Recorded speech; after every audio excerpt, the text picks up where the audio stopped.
সময় নাকি কেঁচো খুঁড়তে সাপ বেরিয়ে পড়ে। আমারও একদিন ওই দশা হয়েছিল।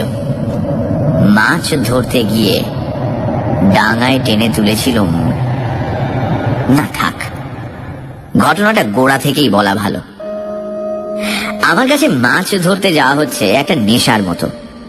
মাছ পেলে তো কথাই নেই, কিন্তু মাছ না পেলেও আমার আনন্দ ম্লান হয় না। সারা বেলা মেঘ মেদুর আকাশের তলায়, নীল সরোবরের পাশে গাছের সবুজে সবুজে আলো ছায়ার ঝিলিমিলি দেখতে দেখতে বাতাসের গান শুনতে আমার বড় মিষ্টি লাগে। তাই কোথাও কোনো পুকুরের খবর পেলেই ছিপ কাঁধে করে ছুটি। সন্তোষ খবর দিল তাদের দেশে এক পুকুর আছে যার জলে 50 বছরের মধ্যে ছিপ পড়েনি, এবং মাছ আছে হাজার হাজার। আমি বললাম, এমন আশ্চর্য পুকুরের কথা তো কখনো শুনিনি। এই পুকুরের অধিকারী গোঁড়া বৈষ্ণব বুঝি? সন্তোষ বলল, ঠিক উল্টো, তারা গোঁড়া শাক্ত। তবে ছিপের এমন অপমান কেন? মুর্শিদাবাদের সাগর দিঘির নাম শুনেছ তো? রাজা মহিপালের সাগর দিঘি? হ্যাঁ, 1 মাইল ব্যাপী বিরাট সেই দিঘি। তার বয়স শত শত বৎসর। তাতে মাছ আছে হয়তো লক্ষ লক্ষ, কিন্তু স্থানীয় লোকেরা ভয়ে সেখানে মাছ ধরে না। এমনকি তার জল পর্যন্ত ব্যবহার করতে চায় না। অথচ কি যে সেই ভয়, কেউই তা জানে না। বিভীষিকা যেখানে অজ্ঞাত, মানুষের আতঙ্ক সেইখানেই হয় বেশি। তোমাদের দেশের পুকুরটাও ওই জাতীয় নাকি? সন্তোষ সোজাসুজি জবাব না দিয়ে বলল, আমাদের গ্রামের বর্তমান জমিদারের পিতামহের নাম ছিল রাজা রুদ্র নারায়ণ। লোকের বসতি থেকে অনেক দূরে তার একখানি বাগান বাড়ি ছিল। তিনি প্রায়ই সেখানে বাস করতেন। 50 বছর আগে সেই বাগান বাড়ির একটি ঘরে হঠাৎ একদিন তার মুন্ডহীন মৃতদেহ পাওয়া যায়। আসল ব্যাপারটা প্রকাশ পায়নি, তবে কেউ যে তাকে খুন করে মুন্ডু কেটে নিয়ে পালিয়েছিল, এতদিন পরেও এইটুকু আমরা অনুমান করতে পারি। সন্তোষ এই পর্যন্ত বলে থামল। আমি মনে মনে ভাবতে লাগলাম, রাজা রুদ্রনারায়ণের হত্যাকাণ্ডের সঙ্গে পুকুরের রুই কাতলার সম্পর্ক কি? সন্তোষ আবার মুখ খুলল, বলল, সেই সময় থেকেই ও বাগানে কেউ বাস করে না, তার পুকুরে কেউ মাছও ধরে না। তবে বাগান সংলগ্ন 2 মন্দিরে জমিদারের ঠাকুর আছেন, আজও তাদের পুজো হয়। আর সেই জন্যেই বাগান, পুকুর আর বাড়িখানি সংস্কার অভাবে নষ্ট হয়ে যায়নি। কিন্তু মন্দিরের পূজারীও সন্ধ্যা পুজোর পর সেখানে আর থাকেন না, তাড়াতাড়ি গ্রামে ফিরে অর্থাৎ পালিয়ে আসেন। আমি জিজ্ঞাসা করলাম, ওখানে অপদেবতার ভয়টাই আছে নাকি? তাও ঠিক জানি না, এ বিষয় নিয়ে আলোচনা করতে জমিদারের নিষেধ আছে। গ্রামের লোক নানা রকম কানাঘুষো করে বটে, তা আমি সেসবে কানও পাতি না, বিশ্বাসও করি না। তবে শুনেছি সেখানে এমন কোন মূর্তিমান আতঙ্ক আছে যার নাম মুখেও উচ্চারণ করা উচিত নয়। যত সব বাজে কথা। আর এই সব কথা নিয়েই পল্লী গ্রামের আড্ডাগুলি একবার ভর সন্ধ্যেবেলায় রীতিমতো জমে ওঠে। ভূত পেতনি, দৈত্য দানব, রূপকথার নায়ক নায়িকা। ভূত পেতনি বেঁচেছিল মানধাতার যুগে, এই কেলে মানুষ মরবার পর আর বাঁচবার সুযোগ পায় না। আমারও ওই মত।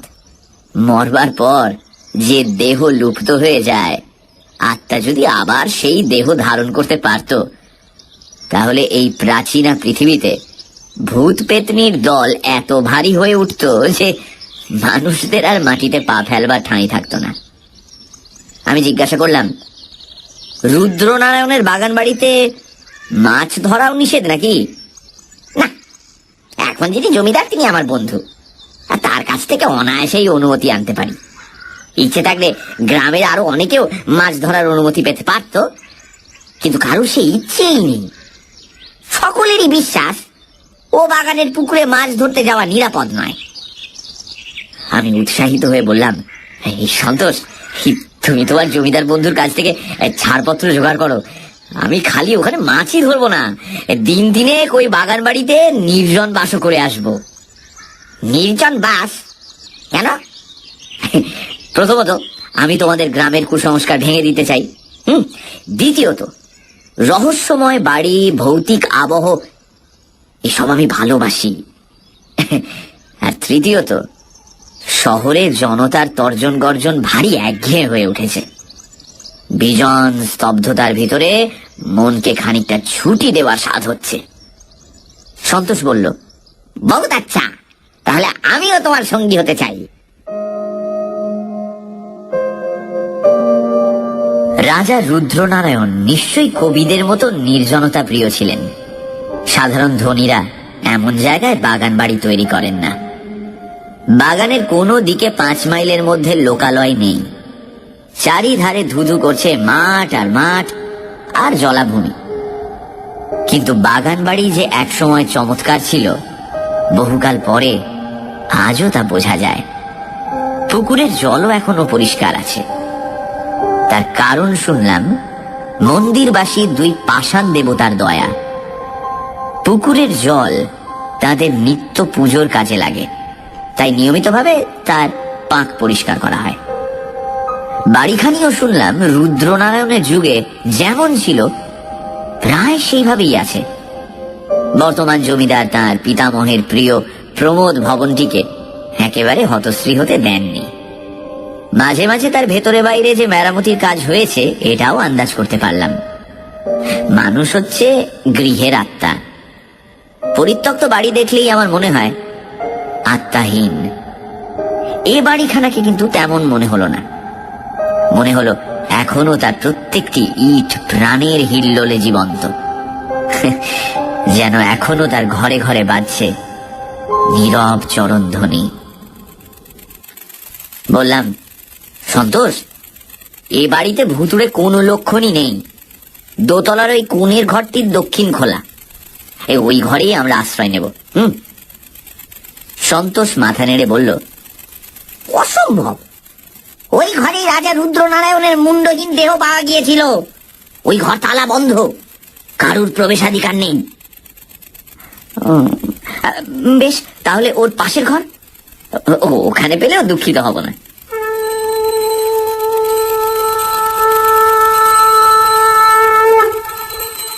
বাগানের পাশের মন্দিরে উঠেছে সন্ধ্যারতির শঙ্খধ্বনি। তারপরেই এক মুহূর্তের ভেতরে যেন ঘুমিয়ে পড়ল চতুর্দিক। দূরের মাঠ থেকে কোনো ঘরে ফেরা গরুর ডাক বা কৃষক কি রাখালের একটা কণ্ঠস্বর পর্যন্ত শোনা গেল না। এই জায়গাটা যেন মানুষের পৃথিবীর বাইরে। নির্জনতাকে কোনোদিন এমন স্পষ্টভাবে অনুভব করার সুযোগ পাইনি। গাড়ি বারান্দার উপর একলা দাঁড়িয়ে আছি। সন্তোষ গিয়েছে রাতের শোয়ার ব্যবস্থা করতে। মন্দিরের ভেতর থেকে 3 জন লোক বেরিয়ে এলো। একজনকে দেখেই বুঝলাম পূজারী। তারা হন হন করে চলে যাচ্ছিল। হঠাৎ আমাকে দেখেই গাড়ি বারান্দার সামনে থমকে দাঁড়িয়ে পড়ল। তাদের চোখ মুখ বিস্ময়চকিত। তাদের মনের ভাব বুঝে মৃদু হেসে বললাম, মশাইরা অবাক হয়ে কি দেখছেন? পূজারী বলল, আপনি কে? জমিদার বাবুর অতিথি। পূজারী 2 চোখ বিস্ফারিত করে ভয়ার্ত কণ্ঠে বলল, অতিথি এই বাড়িতে? সেরকমই তো মনে হচ্ছে। পূজারী আর কিছু বলল না। তারা 3 জনেই একে অপরের মুখ চাওয়াচাওয়ি করে তাড়াতাড়ি হেঁটে বাগানের সীমানা পেরিয়ে অদৃশ্য হয়ে গেল। লোকগুলোর সন্দেহজনক কথা ও ভাবভঙ্গি নিয়ে হয়তো মনে মনে খানিকক্ষণ নাড়াচাড়া করতাম, কিন্তু সে সময় আর পেলাম না। কারণ সুদূরের একটা তালবনের মাথার উপরে আকাশ তখন পরিয়ে দিচ্ছিল চাঁদের মণিমুকুট। সে গৌরবময় দৃশ্য আমাকে একেবারে অভিভূত করে দিল। বম্বে সাসপেন্সে আজ হেমেন্দ্র কুমার রায়ের লেখা রুদ্রনারায়ণের বাগান বাড়ি। গল্পের কথক মাছ ধরতে খুব ভালোবাসেন। বন্ধু সন্তোষ জানালো তাদের দেশের বাড়িতে বিরাট একটা পুকুর আছে, যেখানে বহু বছর কেউ মাছ ধরেনি। বাড়ির মালিক জমিদার রুদ্রনারায়ণকে 50 বছর আগে তার বাড়িতে কেউ নৃশংসভাবে খুন করে। হত্যাকাণ্ডের পর থেকে ওই বাড়ির পুকুরে কেউ মাছ ধরে না। অজানা আতঙ্ককে উপেক্ষা করে গল্পের কথক এবং সন্তোষ হাজির হলেন সেই বাগান বাড়িতে। সুন্দর পরিবেশ দেখে দুজনেই মুগ্ধ, কিন্তু বাড়ির পূজারী এই বাড়িতে অতিথি দেখে খুবই অবাক হলেন। তারপর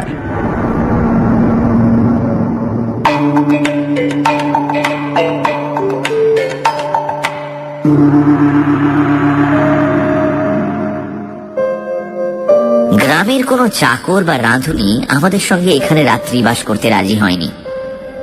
কাজেই সন্তোষই করল নিজের হাতে রান্নার আয়োজন। এদিকে আমার বিদ্যা প্রথম ভাগ পর্যন্ত পৌঁছয় না। আমি চেষ্টা করলে কেবল একটি জিনিস ভালো রাঁধতে পারি, ভাত। তবে হাঁড়ি নামিয়ে ফ্যান গালতে পারি না। আমরা যে ঘরে আশ্রয় নিয়েছিলাম সেখানে ছিল একখানা সেকেলে খাট, দুখানা কাঠের চেয়ার, দুখানা টুল, দেয়ালে টাঙানো দুখানা মস্ত বড় আয়না, একটা দেরাজওয়ালা আলনা আর কারুকাজ করা প্রকাণ্ড আলমারি। প্রত্যেক আসবাবই ময়লা আর জীর্ণ। দেয়ালে খান কয়েক পৌরাণিক ছবি ঝোলানো রয়েছে, সবগুলোই সেকালের বিখ্যাত চোরবাগান আর্ট স্টুডিওর লিথোগ্রাফ। চেয়ারের উপর বসে বসে সন্তোষের সঙ্গে আগামীকালের মাছ শিকার নিয়ে কথাবার্তা হচ্ছিল। জলে মাছেদের অবিরাম লাফালাফি দেখেই বুঝেছি এই পুকুর হচ্ছে ছিপধারীদের স্বপ্ন স্বর্গ। বড়শির সঙ্গে এখানকার কোনো মাছেরই পরিচয় হয়নি। ফেলো টোপ, তোলো মাছ। কালকের ব্যাপার যে এটাই হবে এ সম্বন্ধে আমার একটুও সন্দেহ নেই। মনের আনন্দে এমনই সব আলোচনা চলছে, এমন সময় নিজের হাত ঘড়ির দিকে তাকিয়ে সন্তোষ বলে উঠল, রাত 12:30 বেজে 2 মিনিট। বললাম, তাই নাকি? তাহলে নিদ্রা দেবীর আরাধনা করবার আগে আরেকবার আকাশের চাঁদ মুখ দেখে আসি। উঠবার উপক্রম করছি, হঠাৎ পাশের ঘরে হলো একটা অকল্পনীয় শব্দ। মেঝের ওপর দিয়ে হড়হড় করে কে যেন একখানা ভারী চেয়ার টেনে ও ঘরের এদিক থেকে ওদিক পর্যন্ত নিয়ে গেল। ও ঘর মানে রাজা রুদ্র নারায়ণের তালাবন্ধ ঘর, যার মধ্যে কারুর ঢুকবার হুকুম নেই। সন্তোষ এক লাফে দাঁড়িয়ে উঠল। আমি বললাম, তুমি বললে এ বাড়িতে আর কেউ থাকে না? তবে ও ঘরে অমন আওয়াজ করে চেয়ার টানলো কে? হতভম্ব সন্তোষ কোনো জবাব দেওয়ার আগেই বাইরে কোথায় দড়াম করে একটা দরজা খোলার আওয়াজ হলো।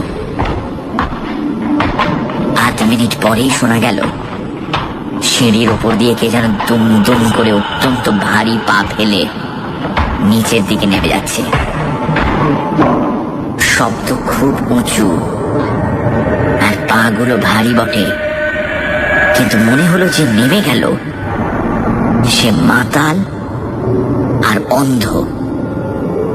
কারণ আওয়াজ শুনলেই বোঝা যায় সে পা ফেলছে দ্বিধা ভরে ও কিরকম যেন একটা বিশৃঙ্খল ভাবে। সন্তোষ বলল, খালি বাড়ি পেয়ে নিশ্চয়ই এখানে কোনো বদমাইশ এসে বাসা বেঁধেছে, চলো দেখে আসি।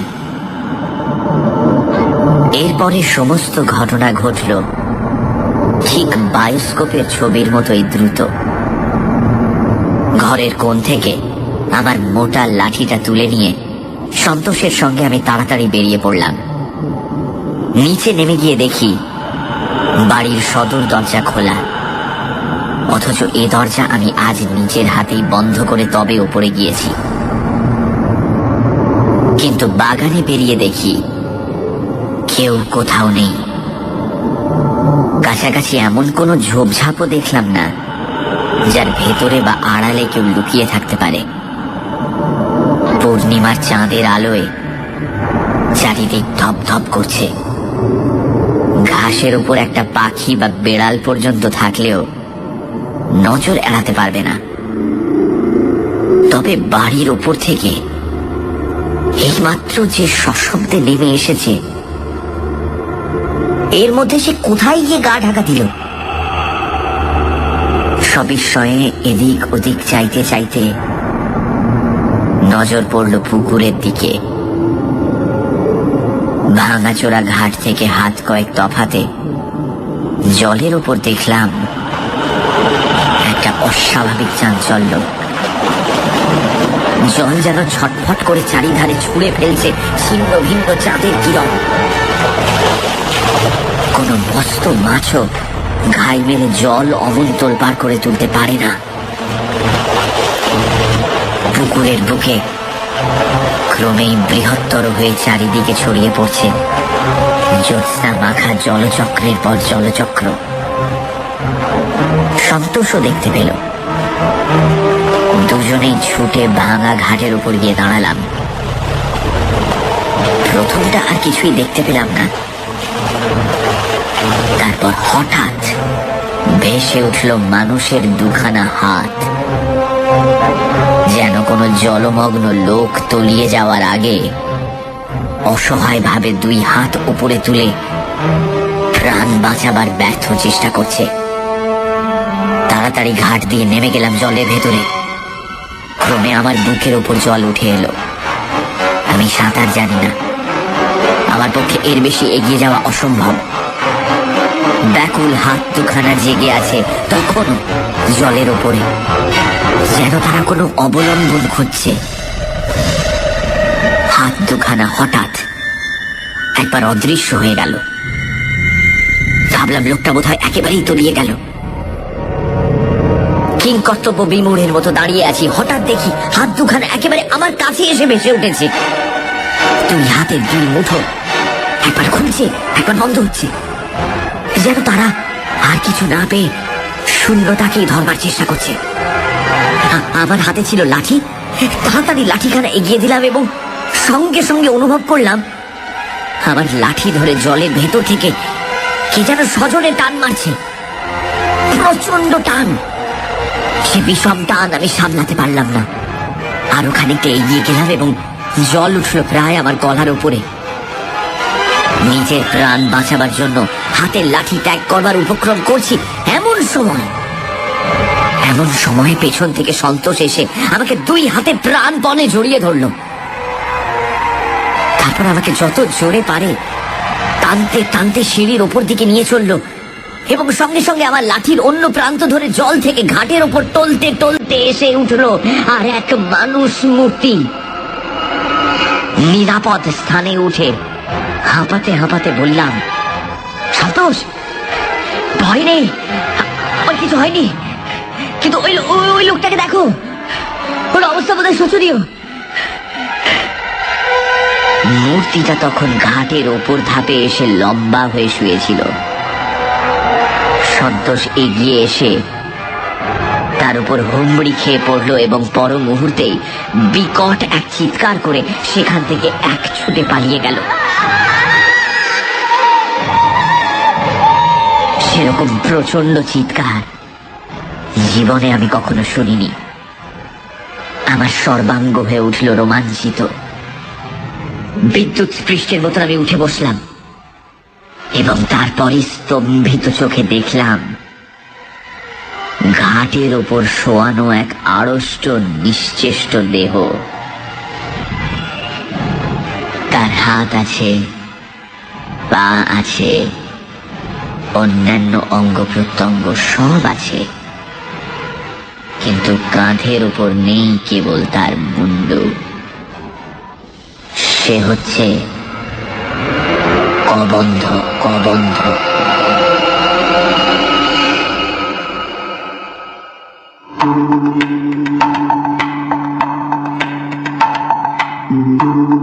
শুনছিলেন রুদ্রনারায়ণের বাগান বাড়ি, রচনা হেমেন্দ্র কুমার রায়, গল্প পাঠে মীর, গল্পের সূত্রধার দীপ, শব্দগ্রহণ, আবহ সঙ্গীত এবং স্পেশাল এফেক্টসে রিচার্ড, বিশেষ সহযোগিতায় বর্ণালী, পরিকল্পনা ও পরিচালনায় ইন্দ্রাণী। রেডিও মির্চির তরফ থেকে আন্তরিক ধন্যবাদ পত্র ভারতীর শ্রী ত্রিদীপ কুমার চট্টোপাধ্যায়কে আমাদের পাশে থাকার জন্য।